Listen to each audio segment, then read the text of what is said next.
আসসালামু আলাইকুম। কেমন আছেন সবাই? আশা করি ভালো আছেন। আমি আলহামদুলিল্লাহ ভালো আছি। কিন্তু আমার একটু জ্বর ঠান্ডা এসছে। আর আয়াতুলেরও সকাল থেকে জ্বর। ওর আবার আজকে পরীক্ষা আছে। ও পরীক্ষা দিতে চলে গেছে। ওকে ওষুধ দিয়েছি আমি। তো ওষুধ খেয়েও গেছে। জানি না কি হবে, কি লিখবে। হ্যাঁ, তো আমি বলে দিয়েছি অ্যাটেন্ডেন্ট ম্যামকে যে একটু দেখবেন, জ্বর এসছে একটু বলে দিবেন অফিসে। তো দেখি ও আসুক। আর আমি ওকে স্কুলের বাসে চাপিয়ে দিয়ে এসে তারপর আমি একটু শুয়েছিলাম। তো আমি এই উঠলাম, উঠে চলুন ওর জন্য একটু রান্নাবান্না করি। এসে আবার খাবে, তো একটার সময় চলে আসবে, ওকে আবার আনতে যেতে হবে। তো এখানে আমি চিকেন আর আলু একসঙ্গে বসিয়ে দিয়েছি। চিকেন আর আলু রান্না হবে, ঝোল।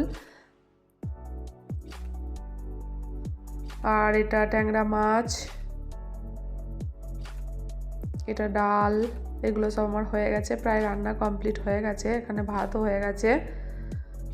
তো চিকেনটা আমার হয়ে গেছে এবার রান্না। তো আমার রান্না বান্না কমপ্লিট হয়ে গেছে। আমি গোসল করে রেডি হয়ে গেছি। আমি এখন যাব আয়াতুলকে আনতে। আয়াতুলকে নিয়ে চলে এলাম। ও এখন ড্রেস চেঞ্জ করবে। ওর শরীরটা একটু আগের থেকে ভালো আছে, এখন আর জ্বর আসেনি। তো আপনারা সবাই দোয়া করবেন যেন আমরা ভালো থাকি, সুস্থ থাকি। তো ভিডিওটা এখানেই শেষ করছি। সবাই ভালো থাকবেন, সুস্থ থাকবেন। দেখা হবে নেক্সট একটা ভিডিওতে। আল্লাহ হাফেজ।